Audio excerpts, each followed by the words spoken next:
Here, let's move on from multiplication to division. Give us a 3-digit number. 369. Divided by a 1-digit number. 5.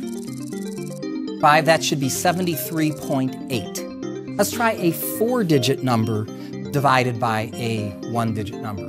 3981. 3,981 divided by 5. 5. Oh, we just did 5. That's 796.2. Here, let's do give us another 4-digit number. 7856. 7856 divided by a different 1-digit number, not 5 this time. 7. 7, okay. That is going to be 1122.285714. Good. All right.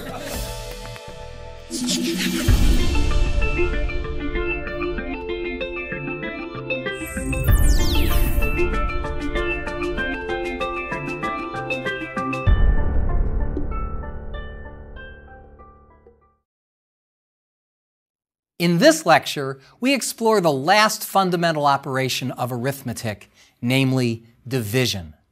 Just like with mental addition, subtraction, and multiplication, we'll do mental division from left to right. Since you were probably taught to do division on paper from left to right, as far as I know, there's no other way to do division, you will find our basic technique to be similar, but not quite the same as what you already know. But I promise to show you some nice surprises for doing division problems, converting fractions to decimals, and determining if one number is divisible by another. In most applications, we're dividing by 1-digit numbers, so we'll concentrate on those, although I will give you some shortcuts for 2-digit divisors. In a later lecture, I'll show you a very interesting way to do 2-digit division. Before we do actual division problems, let's ask a more fundamental question. When does one number divide evenly into another? Once we've mastered this skill, we'll see how it can be applied to simplifying many types of division problems. Here are some of the tricks that I use. Sometimes you can tell just by looking at the last digit. For example, a number is divisible by 2 if and only if it ends in 0, 2, 4, 6, or 8. It's divisible by 5 if and only if the number ends in 0 or 5. And a number is divisible by 10 if and only if it ends in 0. These are based on the fact that we work in base 10, and 10 is divisible by 2 and 5. Likewise, since 100 is divisible by 4, a number is divisible by 4 if and only if its last 2 digits create a multiple of 4. For example, 271828. Is that a multiple of 4? Well, you only have to focus on the last 2 digits. 28. Is 28 a multiple of 4? Yes. So therefore, your original number was a multiple of 4 as well. How about 1, 2, 3, 4, 5, 6? Is that a multiple of 4? You just listen for the number 5, 6. And since 5, 6 is a multiple of 4, it's 4 times 14, so is 1, 2, 3, 4, 5, 6. Why does this work? Well, to take the number 1, 2, 3, 4, 5, 6 as an example, that's equal to 123,400 plus 56. And since every multiple of 100 is divisible by 4, and 56 is divisible by 4, then so is their sum. By the same logic, a number is divisible by 8 if and only if its last 3 digits create a multiple of 8. Is 1, 2, 3, 4, 5, 6 a multiple of 8? Well, it depends on whether or not 4, 5, 6 is a multiple of 8. And since 4, 5, 6 is a multiple of 8, it's 8 times 57, then so is the original number. How about 31415,926? Is that a multiple of 8? Well, it depends on whether or not 926 is a multiple of 8. But hang on a second. Notice that 926 is not a multiple of 4. I can tell that just by looking at the 26, right? That's not a multiple of 4. So 926 isn't a multiple of 4, so it can't be a multiple of 8, and therefore the original number is not a multiple of 8. Likewise, 1, 2, 3, 4, 5 is not a multiple of 8 since it's not even. Okay, how about multiples of 3? Magically, a number is divisible by 3 if and only if its digits sum to a multiple of 3. For example, 1, 2, 3, 4 sums to 10, which is not a multiple of 3, so 1, 2, 3, 4 is not a multiple of 3. But the digits of 1, 2, 3, 4, 5 add to 15, and that is a multiple of 3, so 1, 2, 3, 4, 5 is a multiple of 3. The number 9 has the same property. A number is divisible by 9 if and only if the digits add up to a multiple of 9. So 1, 2, 3, 4, 5 adds up to 15, which is not a multiple of 9, so therefore 1, 2, 3, 4, 5 is not a multiple of 9. But 2, 3, 5, 8, those digits sum to 18, and that is a multiple of 9, and therefore so is the number 2, 3, 5, 8. Now, the reason these rules work is based on the fact that 9 is 1 less than our base 10. You only need to know about base 10, but if we were working, for example, in base 16, which some computer programmers use, then the same digit sum properties that we saw for 9 would instead work for 15 and its divisors 3 and 5. Funny things happen when we are 1 more than our base. In base 10, a number is divisible by 11 if and only if, when you alternately subtract and add the digits, you get 0 or a multiple of 11. That's a little redundant because 0 is a multiple of 11. So, for example, 8, 4, 3, 6, 8, 9. Is that a multiple of 11? We calculate 8 minus 4 plus 3 minus 6 plus 8 minus 9, which happens to be 0, and therefore the number is a multiple of 11. On the other hand, a number like 5, 4, 3, 2, 1 is not a multiple of 11 because 5 minus 4 plus 3 minus 2 plus 1 is 3, and that's not a multiple of 11. So far, we've discovered divisibility rules for 2, 3, 4, 5, 8, 9, 10, and 11.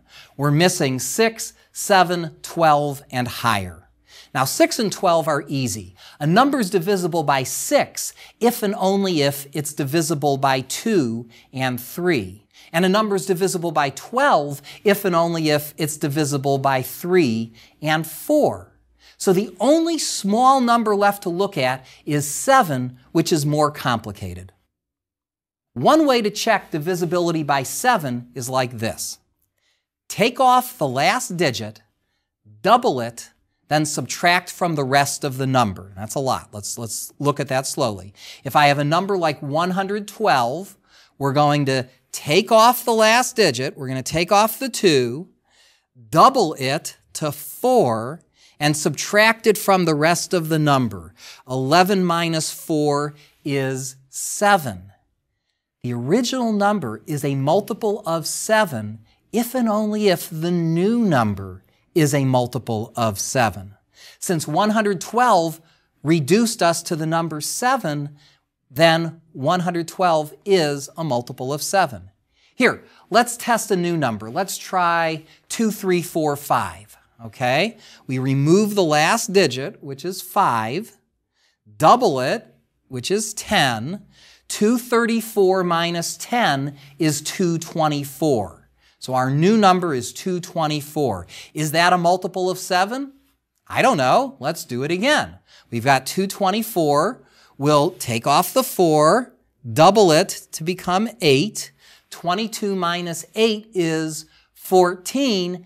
And that's a multiple of 7. So the original number, 2, 3, 4, 5, was also a multiple of 7. All right, here's a question. Can your birthday ever be on the same day 2 years in a row?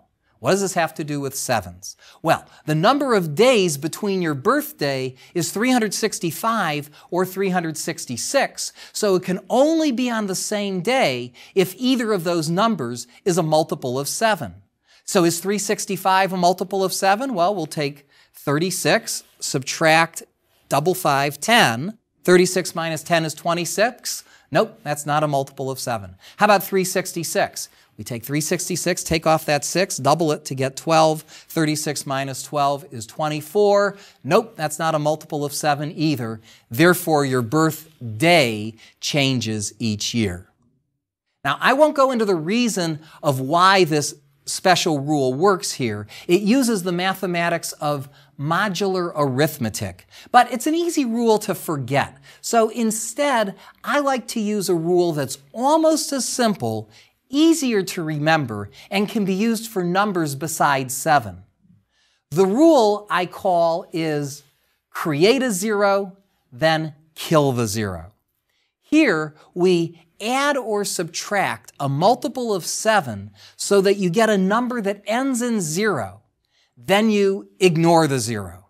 And the original number will be a multiple of 7 if and only if the new number is a multiple of 7. I definitely need an example or two here. Let's test the number 1, 2, 3, 4. All right, 1, 2, 3, 4. Now, how do I create a 0? I need to add or subtract a multiple of 7.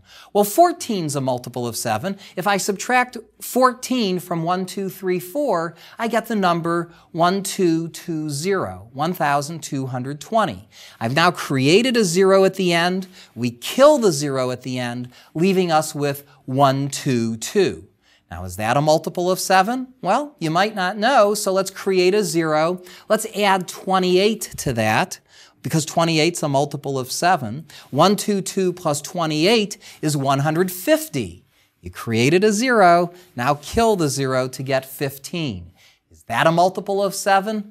No. Therefore, the original number is not a multiple of 7. The nice thing about the create a 0, kill a 0 rule is that it can be used for any odd numbers that are not multiples of 5. For example, let's see if the number 2001 is a multiple of 23. All right, so I have to add or subtract a multiple of 23 to the number 2001 to create a 0. Let's see, if I want to add something that ends in 9, 23 times 3 is 69. 2001 plus 69 is 2070. We created a 0. We now kill the 0. By the way, you can only kill zeros at the end. I can't kill that 0 in the middle of 207. All right, I'm looking now at 207.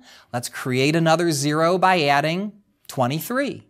207 plus 23 is 230. Kill the 0 to get 23. Yes, 2001 is a multiple of 23. In fact, it's 23 times 87. But how would you actually do the division of 23 into 2001? I'll show you how to do a problem like that soon, but let's first look at one-digit division. When I was a kid, I remember doing lots of one-digit division problems on a bowling league. If I had a score of 45 after 3 frames, I would divide 45 by 3 to get 15 and would think, at this rate, I'm on pace to get a score of 150. All right, let's consider the problem 79 divided by 3. On paper, you might say 3 goes into 7 twice, subtract 6, then bring down the 9, and so on. But I do it slightly differently. Instead of subtracting 6 from 7, I think of subtracting 60 from 79. Mentally, it looks like this. It's a small change, but an important one. I think, okay, 3 goes into 79 20 times. 3 times 20 is 60. And at this point, I can say the 20. I can say part of my answer. Okay, so I've said the 20. Now, where were we? 79. 3 times 20 is 60. 79 minus 60 is 19. I now have a simpler problem. How many times does 3 go into 19? 3 goes into 19 6 times with a remainder of 1, so there's my answer, 26, with a remainder of 1, or if you prefer, 26 1/3. Let's apply this technique to the problem of converting 76 degrees Fahrenheit to Celsius temperature. To convert from Fahrenheit to Celsius, you subtract 32, then multiply by 5/9. With 76 degrees, we subtract 32 to get 44, multiply it by 5 to get 220, and then divide by 9. So our problem is 220 divided by 9. Now 9 goes into 22 twice, so 9 goes into 220 20 times. So I can go ahead and say the 20. Next I do 9 times 20, which is 180. Subtract that from the 220 to get 40. Okay, now I have a simpler division problem. I'm dividing 9 into 40. 9 goes into 40 4 times with a remainder of 4, so I can say the rest of my answer, 24 and 4/9, about 24.5 degrees Celsius. Now let's try dividing a 3 or 4-digit number by a 1-digit number. Suppose you just won a jackpot of $777. That's the good news. The bad news is it has to be split 4 ways. Let's do that problem in our head. 4 into 777. Well, 4 times 100 is 400. 4 times 200 is 800. That's too big. So go ahead and say the 100. 4 times 100 is 400. Subtract that from 777. So now you have a new problem, 377 divided by 4. Now let's see, 4 times 9 is 36, so 4 times 90 is 360. Okay, so I can go and say the 90, right? I've now said 90. 377 minus 360 is 17. You have an even simpler division problem. Do 4 into 17, that goes into it 4 times with a remainder of 1, and there's your answer, 194 with a remainder of 1, or $194.25 is your share of the jackpot. Let's do the problem 1, 2, 3, 4 divided by 5. Now there are 2 ways we can do this problem. By the method we just learned, we can go through our process and get 246 and 4/5. But I want to show you an even easier way to do this. If we double both numbers in a division problem, the answer will stay the same. So here we have a problem 1, 2, 3, 4 divided by 5. That's the same as 2, 4, 6, 8 divided by 10. And dividing by 10 is real easy. That's 246.8, and that agrees with our previous answer. All right, now let's do some 2-digit division. When doing this, we'll see how our rapid 2-by-1 multiplication skills will really pay off. Let's determine your gas mileage if your car travels 353 miles on 14 gallons of gas. In other words, we'll divide 353 by 14. Okay, now 14 goes into 35 twice, so 14 times 20 is 280. Go ahead and say the 20. Subtract 280 from 353 to get, let's see, 353 minus 280. You might subtract 300 and add 20 to get 73. And now we have a simpler division problem. 14 into 73, how many times? 5 times. 14 times 5 is 70, so we can say the rest of our answer. You'd be get 25 with a remainder of 3. You'd be getting a little more than 25 miles per gallon. Now let's consider the problem 500 divided by 73. Okay, so first we have to ask, how many times does 73 go into 500? It's natural to guess 7. But 7 times 73, when we do that 2-by-1, we get 511, which is a little too big. At least we know that our quotient is 6. Okay, so we do 6 times 7, so we can say the 6. We can then do 6 times 73 to get 438. What's 500 minus 438? By complements, we know it's 62. So there's your answer, 6 with a remainder of 62. But we could have done this problem another way. Remember when we tried 73 times 7 and we got 511? Too big, right? Well, we can actually take advantage of that calculation. That didn't have to go to waste. You could actually think of your answer. Don't say it, but you could think of your answer as 7 with a remainder of negative 11. Now that sounds a little ridiculous, right? But that's the same as an answer of 6 with a remainder of 73 minus 11, 62, and that agrees with our previous answer. So why does that work? Because 500 is 73 times 7 minus 11. And when we replace 7 with 6 plus 1, we actually get 73 times 6 plus 62. I call this technique overshooting. Sometimes in a division problem, I will deliberately overshoot. For example, let's do the problem 770 divided by 79. Now we know that 79 times 10 is 790, but go ahead and think it anyway. 79 times 10 is 790, and that's too big by 20. So the answer that you think is 10 with a remainder of negative 20, and the answer you say is 9 with a remainder of 79 minus 20, 59. Okay, let's try a 4-digit number divided by a 2-digit number. This is about as large a division problem that most people can handle, even with practice. Consider the problem we saw earlier, 2001 divided by 23. Okay, now let's see. 23 times 8 that's a 2 by 1, it's 184. 23 times 9 is 207, that's too big. So we start by saying 23 times 80 is 1,840.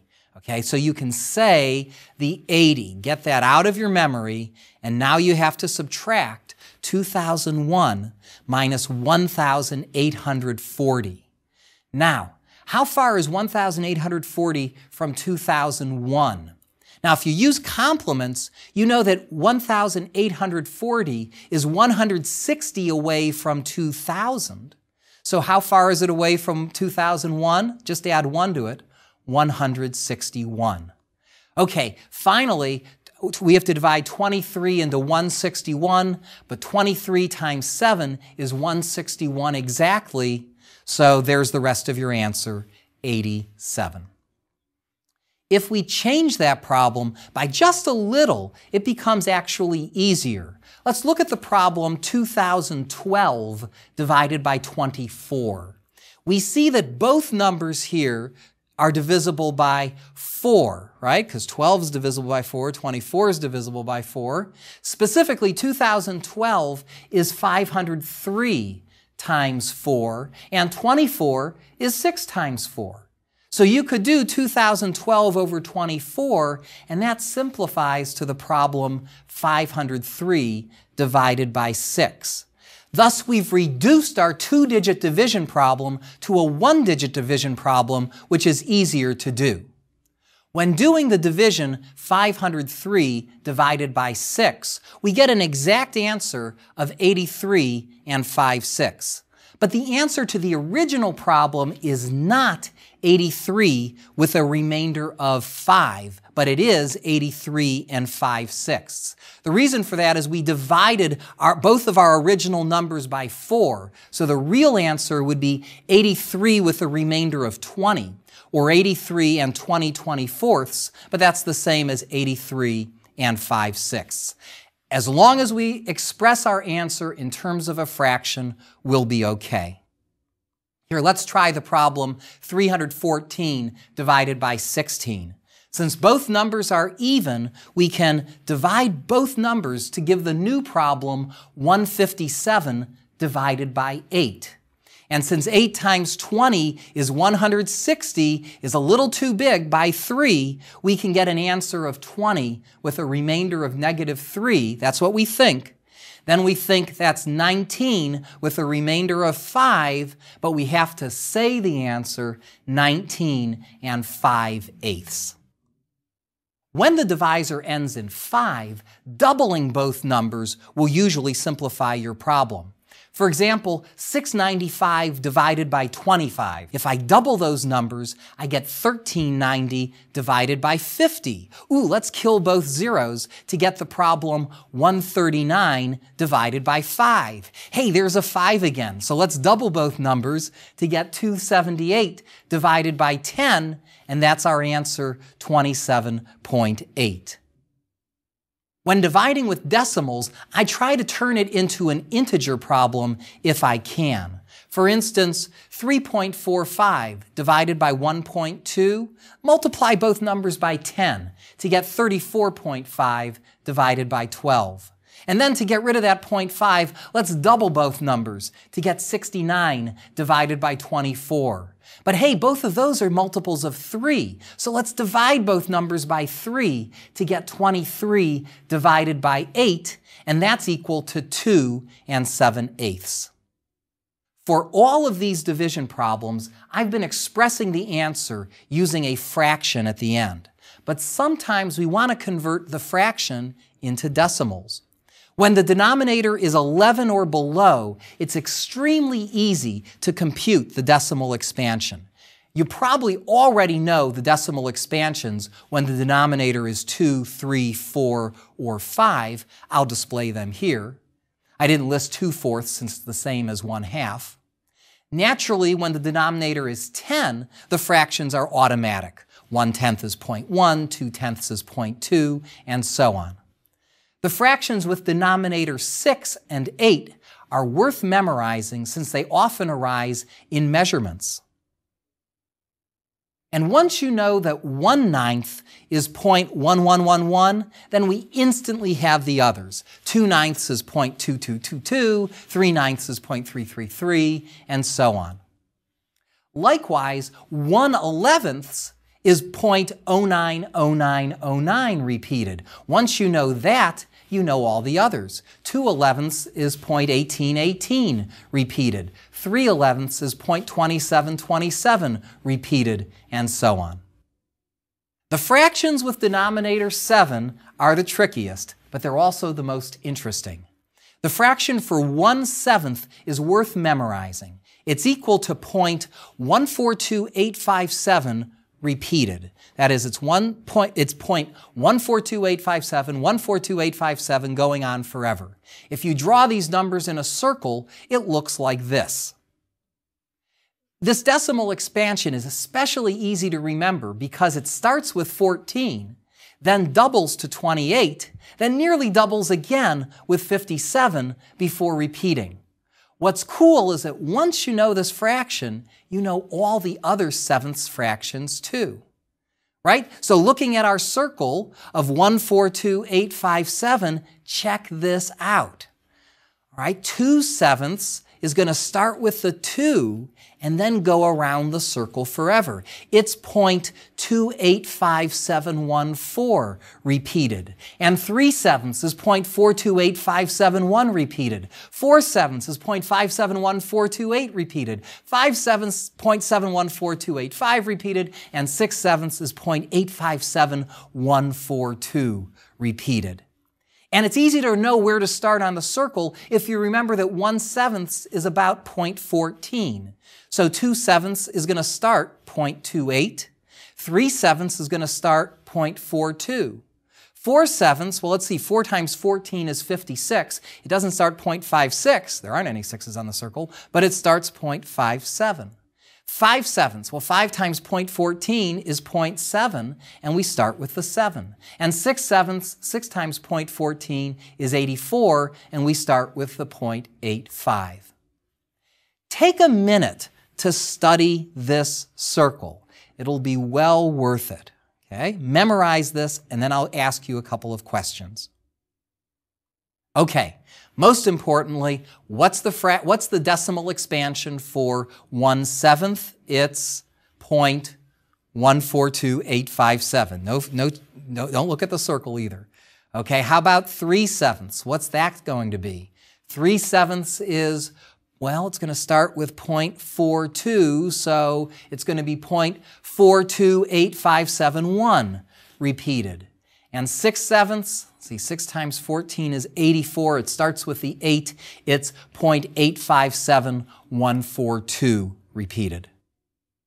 When dealing with fractions with larger denominators, we treat it as a normal division problem, but we can occasionally take shortcuts, especially when the denominator is even. For example, consider the fraction 3 over 16. Now, we begin in the usual way, except we start with a decimal point. And then 16 goes into 30 once, it's 0.1, we can say that. 30 minus 16 is 14. And now we have a new division problem, 14 divided by 16. But we know that 14 over 16 is the same as 7 over 8, and 7/8 is 0.875. So you can now say the rest of your answer, 0.1875. Here, let's do the fraction 5 over 14. Okay, so we start by saying decimal point. Then 14 goes into 50 3 times. Go ahead and say the 3. 50 minus 42 is 8. And you're left with doing the division problem of 8 divided by 14. But 8/14 is 4/7, and you know 4/7, right? That's 0.571428 repeated. So if you really want to impress your friends, you'll say the answer, 0.3571428, 571428, and so on. With odd denominators, you may be out of luck, unless the denominator is a multiple of 5, in which case you, like we've done with 5s before, you can double the numerator and denominator to make the problem easier. Like 11 over 15, think of that instead as 22 over 30.